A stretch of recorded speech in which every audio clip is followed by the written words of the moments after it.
అందరికీ నమస్కారం అండి. ఈ కథను రచించినది శ్యామల గారు. పైన ఫ్లాట్ నుంచి పెద్ద పెద్ద కేకలు, అరుపులు, ఏవో విసిరేస్తున్న శబ్దాలు.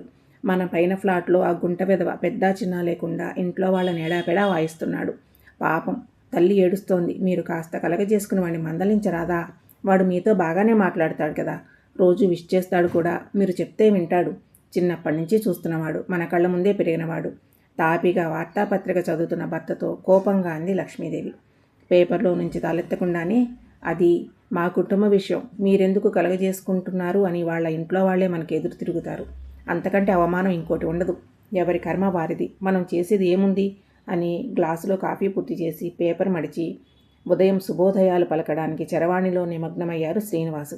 భర్త సంగతి తెలిసి అతన్ని కలపడం తనది బుద్ధి తక్కువ అనుకుంది బాధగా. ఆ మధ్య వరుసకు తోడికోడలు ఒక ఆవిడ తమ ఇంటికి వచ్చింది. ఆవిడ భర్త శ్రీనివాస్కి మంచి సన్నిహితుడు. ఆవిడ శ్రీనివాస్కి దగ్గర బంధువే. ఆవిడ తన భర్త ఈ మధ్య బాగా మారిపోయాడంటూ అతను తనని పెట్టే ఇబ్బందులు వివరించింది. కాస్త తన భర్తకు నచ్చ చెప్పమని, ఎదుగుతున్న పిల్లల ముందు ఇలా ప్రవర్తిస్తే పిల్లలు తమ ఇద్దరి మాట లెక్క చేయరని వాపోయింది. అంతా విన్న శ్రీనివాసు ఆమెను ఓదార్చి ఆమెను కాస్త ఊరడించమని భార్యతో మెల్లగా చెప్పి తాను మేడ మీదకి వెళ్ళిపోయాడు. తర్వాత కూడా ఆ విషయం ఎత్తలేదు. లక్ష్మీదేవి ఉండబట్టలేక, ఏమిటండి పాపం సీత అంత ఇదిగా మిమ్మల్ని బతిమలాడింది వాళ్ళ ఆయనకి బుద్ధి చెప్పమని. మీరు మర్చిపోయారా? నిన్న కూడా అతనితో ఫోన్లో మాట్లాడారు, కానీ మీరు అసలు ఆ ప్రసక్తే తీసుకురాలేరు అని నిలదీసింది.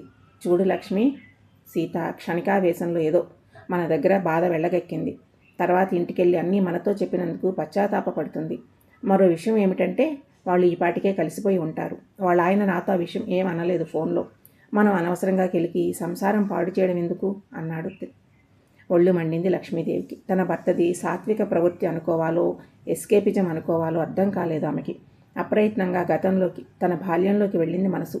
ఇదే సంఘటన ఒకసారి తను 10వ తరగతిలో ఉన్నప్పుడు తమ ఇంట్లో జరిగింది. తన తండ్రి రామారావు రైల్వేలో పెద్ద ఉద్యోగం. ఆయన స్వభావమే వేరు. నాన్న పరోపకారి బుద్ధి, పేరు పలుకుబడి తెలిసి రైల్వే ఉద్యోగి భార్య ఒక ఆవిడ పొరుగురు నుంచి వచ్చి తన భర్త పెట్టే బాధలు నాన్నతో చెప్పుకుని ఏడ్చింది. జీతం ఇంట్లో ఇవ్వడట, తాను పిల్లలు పస్తులు ఉంటున్నారట. ఆవిడికి అమ్మ కడుపు నిండా భోజనం పెట్టి ఒకరోజు తమ ఇంట్లో సేద తీర్చి పంపింది. నాన్న తనేం చేయాలో అది చేసేశాడు. ఆవిడ చేత రాతపూర్వకంగా ఫిర్యాదు చేయించి నెల నెల ఆవిడే భర్త ఆఫీస్కి వెళ్ళి జీతం తీసుకునేటట్లుగా పైవారికి ఉత్తరాలు రాసి ఆ కుటుంబానికి ఒక దారి చూపించాడు. నాన్నది ఎంత గొప్ప వ్యక్తిత్వం!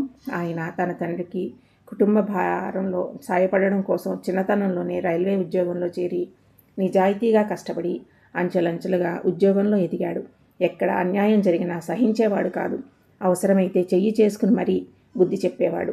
ఒకసారి రైల్వే స్టేషన్లో ఎవడో రౌడీ ఒక అమ్మాయిని వేధిస్తూ ఉంటే వాడిని తన్ని పోలీసులకు అప్పగించి ఆ అమ్మాయిని దగ్గరుండి క్షేమంగా రైలు ఎక్కించాడట. అమ్మతో చెప్తుంటే వింది. ఇక అసహాయ స్థితిలో ఉన్న మహిళలకు, వృద్ధులకు ఉద్యోగాలు, పెన్షన్లు వగైరా లాంటి సహాయాలు నాన్న చేసినవి అనంతం. ప్రతిఫలంగా ఎవరైనా ఏమైనా ఇచ్చినా తీసుకునేవాడు కాదు. ఎవరికీ భయపడే స్వభావము కాదు ఆయనది. మనం చేసే పని మంచిదైతే, మనం నిజాయితీ పరులమైతే ఎవరికీ భయపడక్కర్లేదు అనేవాడు అమ్మతో. అలాంటి నాన్నకి ఇలాంటి అల్లుడు దొరికాడు. దేనిలోనూ కల్పించుకోకుండా మనకెందుకు అనే స్వభావం ఈయన గారిది. లక్ష్మీదేవికి స్వభావంలో కొంత తండ్రి పోలిక వచ్చింది. అందుకే ఎక్కడైనా అన్యాయం జరిగినట్లు కనిపిస్తే నిలదీస్తుంది. కానీ పెద్దింటి స్త్రీగా తన పరిధి తనకి తెలుసు. అలాంటి సమయంలో భర్త సాయం కోరుకుంటుంది. అతని మనస్తత్వం చూస్తే పూర్తిగా భిన్నం. తన భర్త చాలా మంచి ఉద్యోగంలో ఉన్నాడు. పెద్ద పెద్ద సేవా సంస్థలలో సభ్యుడు. కానీ కళ్ళెదురుగా జరిగే అన్యాయాలు ఎందుకు ఖండించడు? అసహాయులకు ఉద్యోగాలు ఇప్పించే తన తండ్రి రామారావు గారిని కొన్నిసార్లు కొన్ని చోట్ల ఇంటర్వ్యూ బోర్డు మెంబర్గా ఆహ్వానించేవారు రైల్వే శాఖ వారు. లక్ష్మీదేవి, ఆమె తమ్ముడు శేఖర్ ఇద్దరే సంతానం. వారి తల్లిదండ్రులకు రావుగారి పిల్లలు అని ఎక్కడికి వెళ్ళినా అందరూ ఎంతో అభిమానంగా చూసేవారు తామిద్దరినీను. రావు గారు తన కొడుకు శేఖర్కి ఉద్యోగ విషయంలో ఖరాఖండిగా చెప్పేశారు.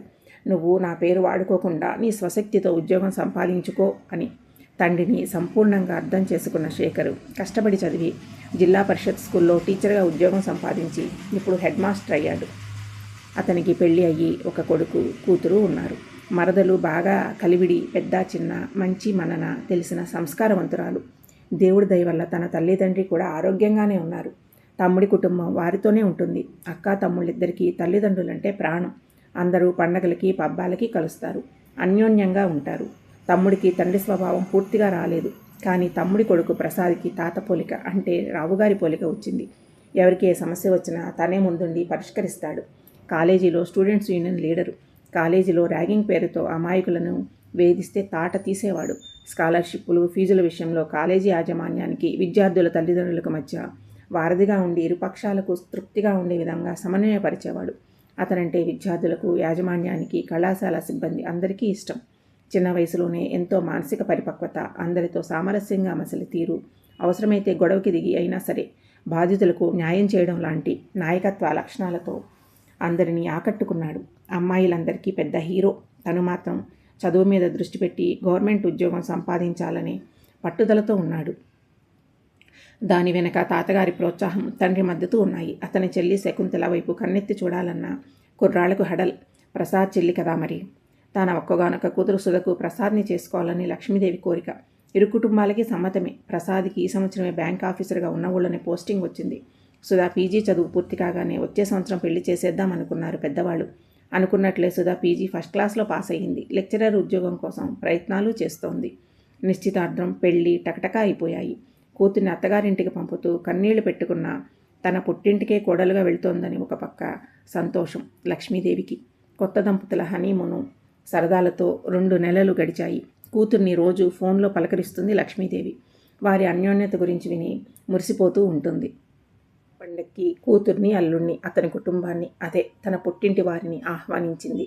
అంతా కోలాహలం, సందడి. లక్ష్మీదేవికి తృప్తిగా ఉంది తాను కోరుకున్న లక్షణాలతో అల్లుడు దొరికినందుకు. ఆ రాత్రి వెన్నెల్లో డాబా మీద కూర్చున్న కూతురికి, అల్లుడికి పాల ఫ్లాస్కు, చిరుతిళ్ళు ట్రేలో పెట్టుకుని మెట్లు ఎక్కుతోంది లక్ష్మీదేవి. కూతురు అల్లుడితో ఏదో నిలదీస్తున్నట్టుగా గట్టిగా మాట్లాడుతూ ఉండడంతో అప్రయత్నంగా ఆగి సభ్యత కాదని తెలిసినా వినసాగింది. మీరు ప్రతి వాళ్లతో కయ్యానికి కాలు దుగుతారు. ఇవాళ పొద్దున పెరట్లో పాలవాడు పని మనిషిని కొట్టాడని మీరు వాణ్ణి కొట్టినంత పనిచేశారు. వాళ్ళిద్దరూ మొగుడు పెళ్ళాలు. మనకెందుకు మధ్యలో?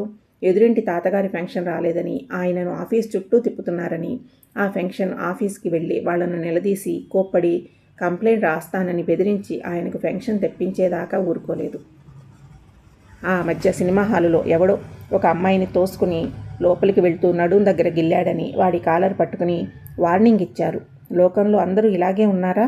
మా నాన్నగారు చూడండి ఎంత మృదువుగా ప్రవర్తిస్తారో. ఎవరితోనూ ఆయన పోట్లాడడము, తిట్టడము చూడలేదు. అమ్మని కూడా ఏనాడూ నొప్పించలేదు. అసలు ఆయన గొంతెత్తి గట్టిగా మాట్లాడడం అన్నదే తెలియదు. చిరునవ్వు ముఖంతో ఎంత ప్రశాంతంగా ఉంటారో. మా బంధువులు మాత్రమే కాదు, నాన్న స్నేహితులు కూడా నాన్న ఎప్పుడూ సౌమ్యంగా ఉంటారని ఎంతో ఇష్టపడతారు అందరూ కూడా ఆయన్ని. ఇంకా ఏదో చెప్పుకుపోతోంది సుధా తదాత్మ్యంతో. తండ్రిపై భక్తి, ఆరాధన కలిసిన స్వరంతో వింటున్న లక్ష్మీదేవి అవాక్కయ్యింది. తేరుకున్నాక చిరునవ్వుతో అనుకుంది, ఎవరి నాన్న వాళ్ళకి హీరో అని. కథ నచ్చినట్లయితే సబ్స్క్రైబ్ చేసుకోండి. Thank you.